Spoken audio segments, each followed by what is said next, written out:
Hello friends, स्वागत है आप सभी का मेरे चैनल पे। अभी मेरे चैनल को सब्सक्राइब कीजिए और प्रेस कीजिए बेल आइकन को मेरे सभी मोटिवेशनल और एजुकेशनल वीडियोस की अपडेट सबसे पहले पाने के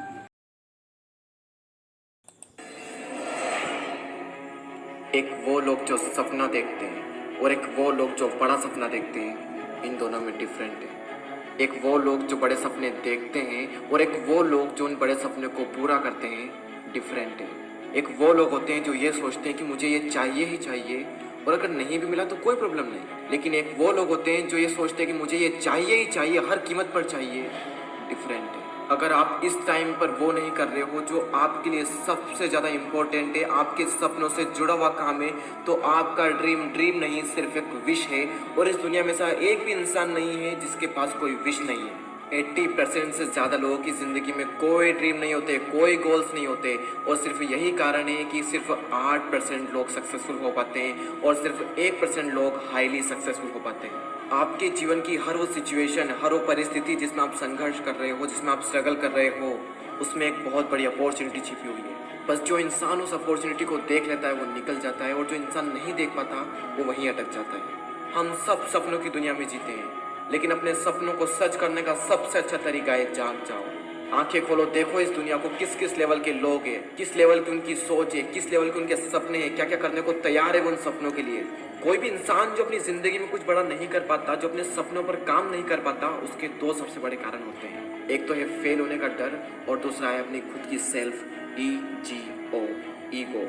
लेकिन एक बात तो पहले से ही तय है कि कोई भी इंसान बिना फेल हुए तो कभी कामयाब हो ही नहीं सकता, तो फिर फेल होने का डर क्यों? एक इंसान है जिसकी मैं बात करना चाहूँगा, जो कि 4th में 2 बार फेल, 8th क्लास में 3 बार फेल, ग्रेजुएशन के एंट्रेंस एग्जाम में 5 बार फेल, 30 जॉब इंटरव्यू से रिजेक्टेड। KFC के जॉब इंटरव्यू में जाते हैं, वहाँ पर 24 में से 23 को सिलेक्ट कर लिया जाता है, लेकिन उस एक इंसान को सिलेक्ट नहीं किया जाता। फिर वो पुलिस में भर्ती होने के लिए जाते हैं, वहाँ पर 5 में से 4 इंसान को सिलेक्ट कर लिया जाता है, लेकिन उससे सिलेक्ट नहीं किया जाता। वे फिर से जॉब इंटरव्यू के लिए जाते हैं, और उस टाइम पर उनका फ्रेंड जिसके उनसे भी कम मार्क्स होते हैं वो उनके साथ में होता है। उनके फ्रेंड का सिलेक्शन हो जाता है, लेकिन उनका सिलेक्शन नहीं होता है। ऐसा लग रहा था कि उनकी लाइफ में फेल्योर के अलावा कुछ है ही नहीं। अपनी लाइफ में fail fail fail again and again and again, इतनी बार फेल, लेकिन उसके बावजूद भी रुके नहीं। और आज हम उस इंसान को जानते हैं, चाइना के सबसे अमीर इंसान और अलीबाबा कंपनी के फाउंडर जैक मा के नाम से। जब भी इतना फेल होने के बावजूद भी चाइना के सबसे अमीर इंसान बन सकते हैं, तो मुझे तो नहीं लगता कि आपकी ज़िंदगी में कभी इतने फेल्योर आए होंगे या फिर आने वाले होंगे। अगर आप फेल हो भी गए तो कोई बात नहीं, क्योंकि फेल होने से लर्निंग और एक्सपीरियंस बढ़ता है, और एक्सपीरियंस और लर्निंग से सक्सेस मिलती है। तो ये इशारा है कि आप सक्सेसफुल होने वाले हो। ये था पहला कारण, फेल होने का डर। और दूसरा कारण है अपनी सेल्फ ईगो।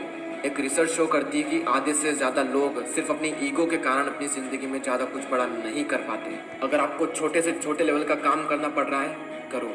याद रखना, बचपन में मोदी जी ने चाय बेची थी, अमेरिका के पूर्व राष्ट्रपति अब्राहम लिंकन ने बचपन में जूते सिले थे, धीरूभाई अंबानी पेट्रोल पंप पर काम किया करते थे, और यह है एप्पल, गूगल, अमेजॉन, हार्ले और डिज्नी के गैराज, जहां से इन सब कंपनी की शुरुआत हुई थी। और आज ये कंपनियां कुछ ऐसी दिखती है। अपनी सोच को सबसे बड़ा रखो, लेकिन शुरुआत हमेशा छोटे से छोटे लेवल से करो। याद रखना, शुरुआत में किस किस लेवल के काम करने पड़ते हैं। शुरुआत में कोई सपोर्ट नहीं करता। शुरुआती जंग हमेशा टफ होती है और बहुत ज़्यादा संघर्ष में होती है, और इसमें अकेले लड़ना पड़ता है। लेकिन इस मुश्किल जंग से जीत कर ही हर महान इंसान महान बनता है। भगवत गीता में लिखा गया है, क्रोध मनुष्य का दुश्मन है, आलस्य मनुष्य का दुश्मन है, लेकिन जब करियर की बात आती है तो ईगो आपका सबसे बड़ा दुश्मन है। अपनी ईगो में से ईगो हटाइए, गो, उठो, दौड़ो, भागो, और तब तक मत रुकना जब तक कि लक्ष्य की प्राप्ति ना हो जाए। और दोस्तों, इस वीडियो के एंड में मैं आप सबको दिल से थैंक्स कहना चाहता हूँ।